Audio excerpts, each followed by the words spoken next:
With Buick on my knee, I was then happy at least in my way. I feared nothing but interruption, and that came too soon. The breakfast-room door was opened. "Bo, Madam Mope!" cried the voice of John Reed. Then he paused. He found the room apparently empty. "Where the dickens is she?" he continued. "Lizzie? Georgie?" calling to his sisters. "Jane's not here. Tell Mamma she has run out into the rain. Bad animal." It is well I drew the curtain, thought I, and I wished fervently he might not discover my hiding-place. Nor would John Reed have found it out himself. He was not quick either of vision or conception. But Eliza just put her head in at the door, and said at once, "She's in the window-seat, to be sure, Jack." And I came out immediately, for I trembled at the idea of being dragged forth by the said Jack. "What do you want?" I asked with awkward diffidence. "Say, what do you want, Master Reed?" was the answer. "I want you to come here." And seating himself in an armchair, he intimated by a gesture that I was to approach and stand before him. John Reed was a schoolboy of 14 years old, 4 years older than I, for I was but 10, large and stout for his age, with a dingy and unwholesome skin, thick lineaments in a spacious visage, heavy limbs and large extremities. He gorged himself habitually at table, which made him bilious and gave him a dim and bleared eye with flabby cheeks. He ought now to have been at school, but his mamma had taken him home for a month or two on account of his delicate health. Mr. Miles, the master, affirmed that he would do very well if he had fewer cakes and sweetmeats sent him from home, but the mother's heart turned from an opinion so harsh, and inclined rather to the more refined idea that John's sallowness was owing to over-application, and perhaps to pining after home. John had not much affection for his mother and sisters, and an antipathy to me. He bullied and punished me, not 2 or 3 times in the week, nor once or twice in a day, but continually. Every nerve I had feared him, and every morsel of flesh on my bones shrank when he came near. There were moments when I was bewildered by the terror he inspired, because I had no appeal whatever against either his menaces or his inflictions. The servants did not like to offend their young master by taking my part against him, and Mrs. Reed was blind and deaf on the subject. She never saw him strike or heard him abuse me, though he did both now and then in her very presence, more frequently, however, behind her back. Habitually obedient to John, I came up to his chair. He spent some 3 minutes in thrusting out his tongue at me as far as he could without damaging the roots. I knew he would soon strike, and while dreading the blow, I mused on the disgusting and ugly appearance of him who would presently deal it.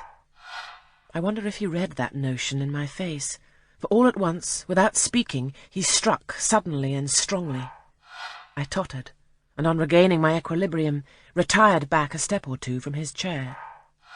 "That is for your impudence in answering Mamma a while since," said he, "and for your sneaking way of getting behind curtains, and for the look you had in your eyes 2 minutes since, you rat."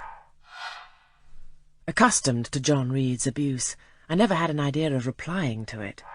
My care was how to endure the blow which would certainly follow the insult. "What were you doing behind the curtain?" he asked. "I was reading." "Show the book." I returned to the window and fetched it thence. "You have no business to take our books. You are a dependent, Mamma says. You have no money. Your father left you none. You ought to beg and not to live here with gentlemen's children like us, and eat the same meals we do, and wear clothes at our mamma's expense. Now I'll teach you to rummage my bookshelves, for they are mine. All the house belongs to me, or will do in a few years. Go and stand by the door, out of the way of the mirror and the windows." I did so, not at first aware what was his intention, but when I saw him lift and poise the book and stand in act to hurl it, I instinctively started aside with a cry of alarm. Not soon enough, however. The volume was flung, it hit me, and I fell, striking my head against the door and cutting it. The cut bled. The pain was sharp. My terror had passed its climax. Other feelings succeeded. "Wicked and cruel boy," I said. "You're like a murderer. You're like a slave-driver.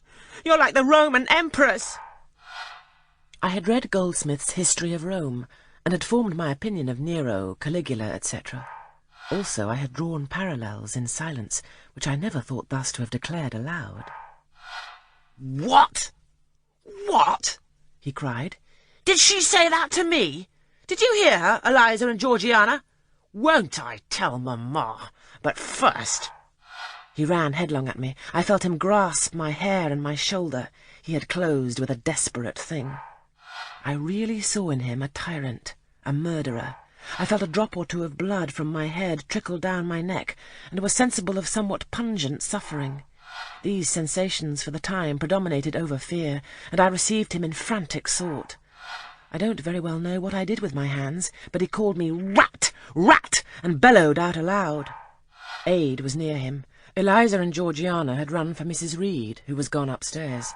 She now came upon the scene, followed by Bessie and her maid, Abbot. We were parted. I heard the words, "Dear, dear, what a fury to fly at Master John! Did ever anybody see such a picture of passion?" Then Mrs. Reed subjoined, "Take her away to the Red Room, and lock her in there." 4 hands were immediately laid upon me, and I was borne upstairs.